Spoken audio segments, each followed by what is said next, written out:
Ya, salah satu yang jadi salah pengertian ketika menjadi wisatawan terutama umroh ya, mengenai Madain Soleh. Madain Soleh itu di sebuah tempat yang dulu itu punya sejarah dengan cerita dari kaum Nabi Soleh, di mana kaumnya itu kalau nggak salah namanya kaum Ad ya. Dia itu punya keahlian ngukir eh, berbagai kota atau mengukir tatanan kota dari gunung ya, dari bebatuan gunung dan jadilah perkotaan mereka.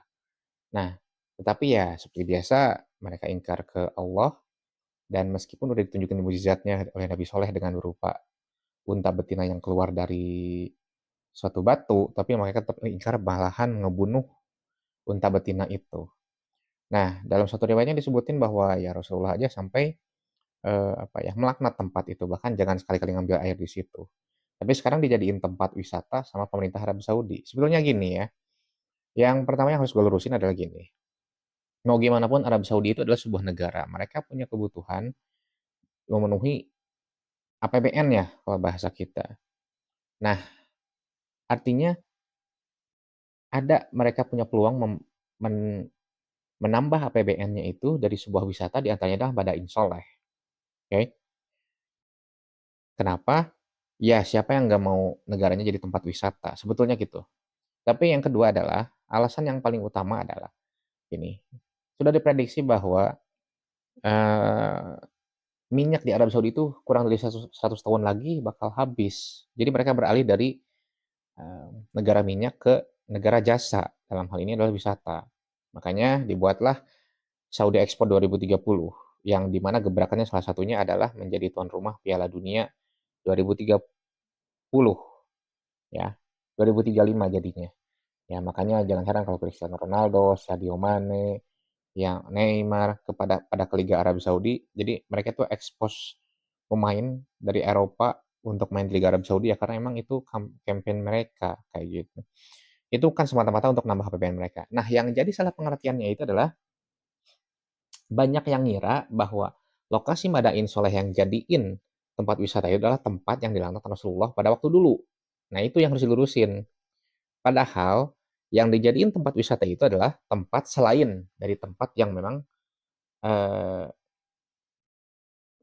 yang oleh Rasulullah sekalipun dihindarin. Jadi misalkan ada area A dan B gitu. Area A ini dilarang Rasulullah ke tempat ini, ke area A ini. Nah, si Madain Soleh ini dia berada di daerah B, yang artinya di luar dari wilayah itu.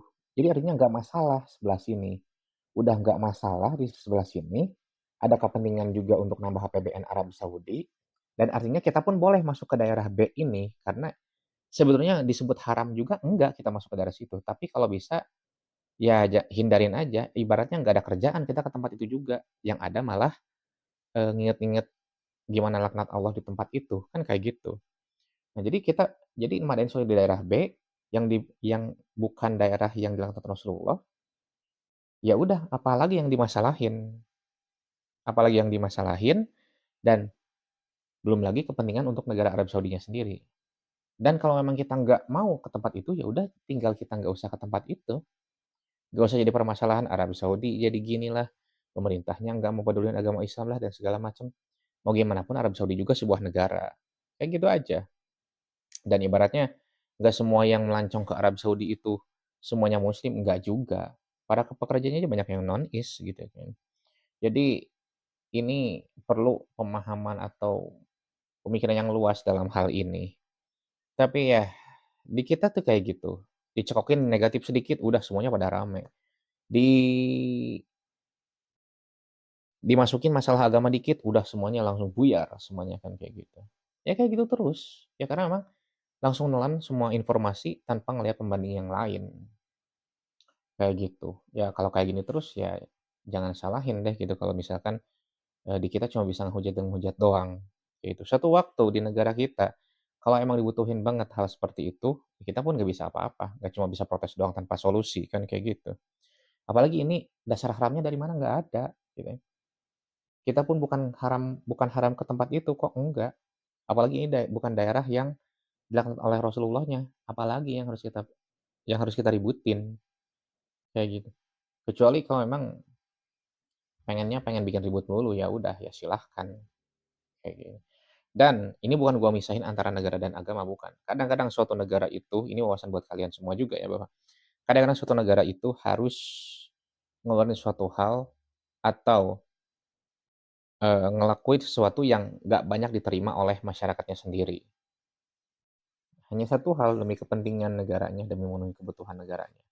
Ya it's okay, kita mungkin bisa berasumsi nggak semua pemimpin baik, ya oke. Pemimpin juga manusia, nggak ada manusia yang semua golongan itu pasti baik, nggak ada lah, kecuali para nabi dan rasul doang, kayak gitu ya. Dan namun ibaratnya itulah yang ada sekarang, kayak gitu. Itulah yang terjadi sekarang. Dan ini sekali lagi level haramnya pun nggak ada, jadi nggak usah lagi diribut-ributin tentang madain sholeh ini, gue bilang. Ya kalau yang haram dikit aja dijadiin haram gede-gedean, ya udah nggak akan bisa ngapa-ngapain kita, kayak gitu aja. Dan ini selama madain sholeh ini beberapa artis pun udah ke sana, beberapa ya wisatawan muslim pun udah pada ke sana. Dan mereka itu ada juga yang sambil umroh juga, kan kayak gitu. Jadi ya dan nggak mungkin nggak dikasih paham oleh travel sekitar tentang Madain Sholeh itu sendiri ya, kayak gitu. Dan kemungkinan karena memang itu tempatnya strategis, tempatnya bagus ya, cocok jadi tempat wisata, kan kayak gitu. Kalaupun memang enggak, ya sebetulnya kan pemerintah Arab Saudi banyak banget bisa apa, mengambil untuk tempat wisata yang lain, tapi karena itu mungkin di situ ada pertimbangan lain, ya di situ aja. Ditambah lagi nggak ada level haramnya juga, lebih kuat lagi, bukan di daerah yang dilarang, yang harus dihindarin juga, apalagi yang harus dijadiin ribut, kan kayak gitu ya. Oke, semoga ini menambah pahaman kita semua. Thank you.